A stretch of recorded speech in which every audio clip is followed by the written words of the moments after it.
Shalom sobat, semoga sobat semua sehat dan penuh damai sejahtera dari Tuhan kita Yesus Kristus ya. Kembali kita akan pelajari tentang Tuhan Yesus Kristus sebagai Raja, Imam, dan Nabi. Nah, kita sebagai orang Kristen percaya bahwa Tuhan Yesus Kristus sebagai Tuhan dan Juru Selamat kita, dan Tuhan Yesus Kristus datang dari surga ke dunia ini juga sebagai Raja, Imam, dan Nabi. Nah, kita akan pelajari tentang Tuhan Yesus sebagai Nabi. Yang pertama, Lukas 24 ayat 19. Katanya kepada mereka, apakah itu? Jawab mereka, apa yang terjadi dengan Yesus orang Nazaret? Dia adalah seorang nabi yang berkuasa dalam pekerjaan dan perkataan di hadapan Allah dan di depan seluruh bangsa kami. Nah, jadi orang Yahudi percaya bahwa Tuhan Yesus Kristus sebagai nabi.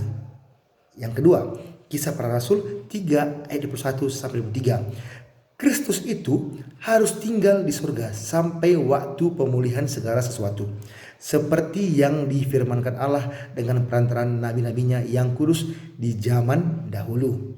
Bukankah telah dikatakan Musa, Tuhan Allah akan membangkitkan bagimu seorang nabi dari antara saudara-saudaramu, sama seperti aku. Dengarkanlah dia dalam segala sesuatu yang akan dikatakannya kepadamu. Dan akan terjadi bahwa semua orang yang tidak mendengarkan nabi itu akan dibasmi dari umat kita.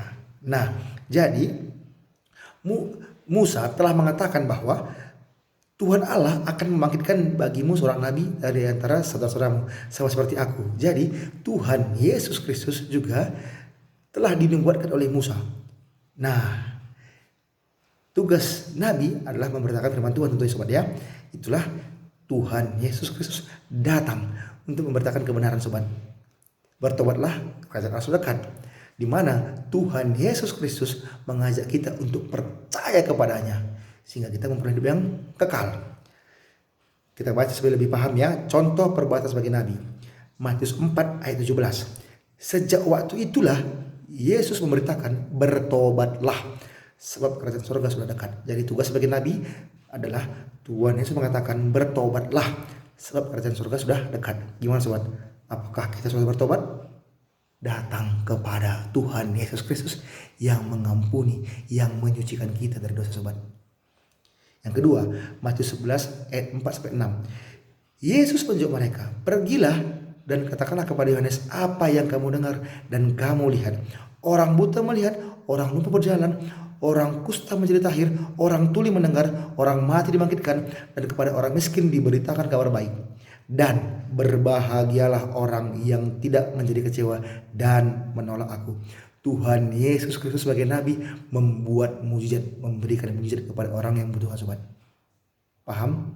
Yang ketiga, Lukas 3 ayat 13. Lalu ia meletakkan tangannya atas perempuan itu, dan seketika itu juga berdirilah perempuan itu dan memuliakan Allah.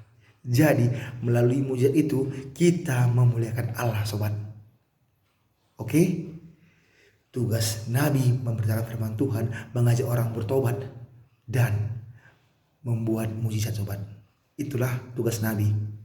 Tapi Tuhan Yesus Kristus bukan hanya sebatas nabi, tetapi Tuhan Yesus Kristus adalah Tuhan yang datang dari surga ke dunia ini, menjelma sebagai manusia untuk menyelamatkan kita orang yang berdosa, supaya setiap orang yang percaya kepadanya tidak binasa, melainkan memperoleh hidup yang kekal.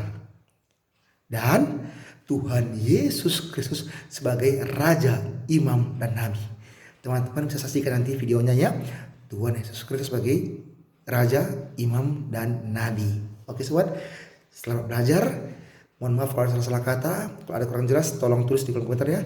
Kita sama-sama belajar. Oke sobat, terima kasih. Tuhan Yesus memberkati. Shalom.